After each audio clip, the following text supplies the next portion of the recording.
see the algorithmic domain shift, but I completely reject the idea that the underlying capital efficiency is healthy.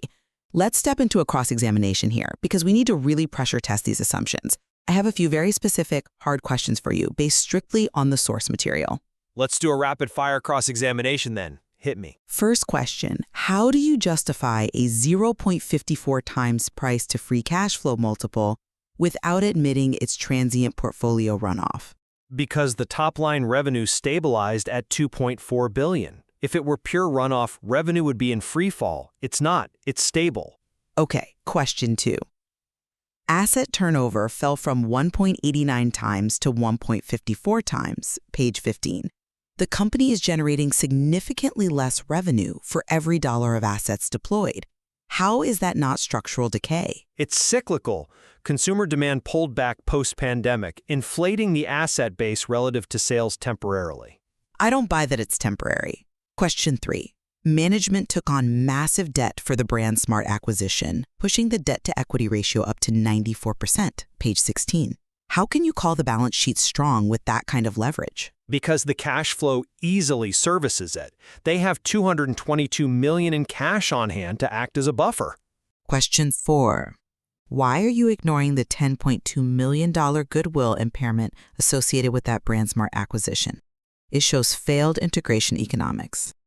I'm not ignoring it. I'm saying they've already written it down. The bad news is fully priced into the current valuation. Question 5. If they're so operationally healthy, why are restructuring charges buried in the footnotes escalating every single year, up 152% to $22.7 million? Because they are aggressively right-sizing the physical footprint of BrandSmart to optimize for long-term cash generation. It's a one-time pain for future margin expansion. Final question. Can you honestly defend a 5 out of 10 management candor score when assessing a deep value play? You have to trust the team. You don't have to trust the pros in their SEC filings. You just have to trust the audited cash piling up on the balance sheet. My turn. You're throwing a lot of stones at the balance sheet, but let me ask you my 6 questions. First, isn't the ML reject flag just a technical error because industrial algorithms don't understand lease depreciation? Page 20. Yes, I conceded the domain shift, but that doesn't excuse the actual deterioration in ROIC down to 23%, page 14. Fair. Question 2. How can you call this company distressed when they have an 11.9 times interest coverage ratio? Because the interest coverage looks great right now due to the runoff, but the actual underlying capital allocation is destroying value over time. Question 3.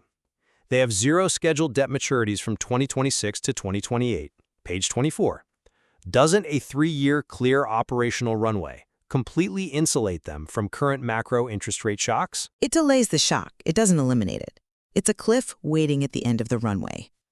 Question 4. Trailing 12-month revenue has stabilized at $2.4 billion, page 6. Doesn't that break your core thesis that this is a permanent contraction? Stabilizing at a lower baseline while cost rises isn't a victory. It's just a slower bleed. Question 5. Even at a stressed WACC of 8.59%, the margin of safety is 86.5%, page 9. Isn't the risk discount, all the forensic risks you're worried about, already fully priced into the stock? No, because if the margins are totally fabricated by gap discrepancies, that 86% buffer can evaporate overnight. Final question. Their debt is currently locked at a fixed 6.00% coupon, page 25. How is fixed low-cost debt a liability right now? It's an asset today, but it becomes an existential liability the second they have to roll it over at 9 or 10% in 2029 without a solid plan. Okay, that was intense, but I think it highlights exactly where we diverge. Let's structure the potential outcomes here if we look at this as a scenario table base, bull, and bear cases. It really clarifies what we need to watch. In my bull scenario, PRG maintains that $2.4 billion revenue floor, P6. The BrandSmart integration finally yields operational synergies, and they organically deleverage the 2029 debt using their massive free cash flow. And in my bear scenario, the current free cash flow is proven to be pure runoff. Originations continue to stall, the ROIC bleeds down below 15%, and when they hit that 2029 debt cliff, they are forced to refinance $593 million at highly punitive rates, P25, destroying whatever equity value is left. Right. And the base scenario is likely somewhere in the middle. muddling through with decent cash generation, but enduring persistent margin pressure from subprime credit normalization and provisioning. But to figure out which scenario plays out, we have to look at the investigation gaps in our source material. There are at least 5 explicit unknowns that management is just not addressing. This is where my thesis really anchors. The disclosure quality is deeply, deeply troubling. Investigation gap number 1. In the management's discussion and analysis, PRG scores in the 0th percentile for capital allocation discipline, page 22, 0th percentile.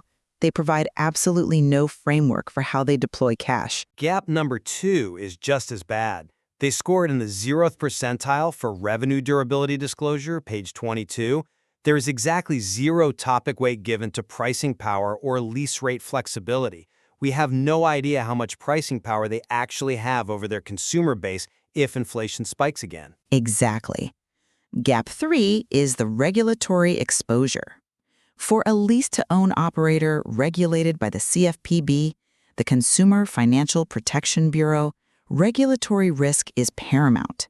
Yet, their risk factor disclosures degraded into pure copy-forward boilerplate in 2024.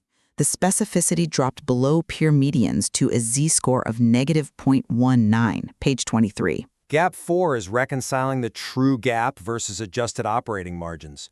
We need to know if the underlying unit economics of a new lease are actually profitable after that 7.9% gap reality is factored in versus the 15% adjusted narrative management pushes, page 12. And gap 5 is the elephant in the room.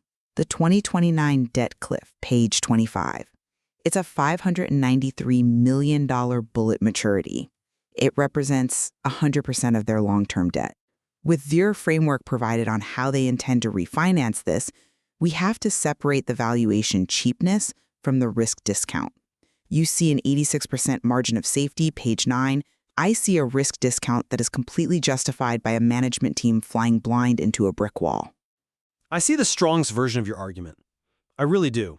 If management is truly masking a deteriorating core business by simply harvesting cash from old leases, and they refuse to explain their capital strategy, then yes, the quantitative screens are a mirage.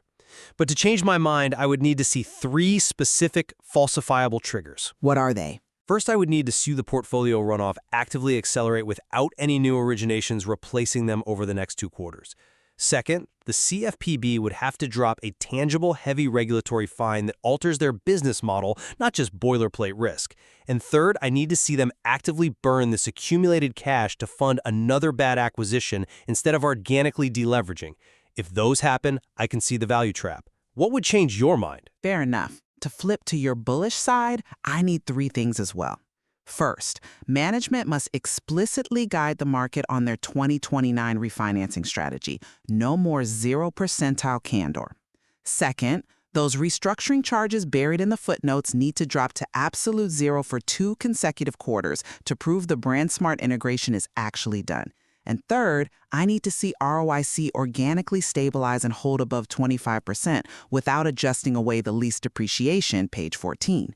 If they do that, I'll admit the 115% margin of safety is real, page 4. That is a very clear line in the sand. I believe we found significant common ground regarding the unique complexities of analyzing this business. We absolutely agree that standard lease-to-own accounting mechanics severely distort traditional financial screens. Completely. The sheer existence of that $2,000 million free cash flow anomaly in Morningstar, page 11, and the algorithmic domain shift, page 20, prove that blindly utilizing raw data feeds without manual adjustment is incredibly dangerous in this specific sector. Absolutely. The financial reality of PROG Holdings requires looking past the algorithmic surface. We encourage you to dig deeper into the actual footnote disclosures, track the escalation in those restructuring charges, verify the true gap margins, and closely model the covenant constraints for that 2029 debt cliff. There is immense complexity here, and much more to explore within the source material. Thank you for joining us on the debate. We leave the final interpretation to your own analytical judgment.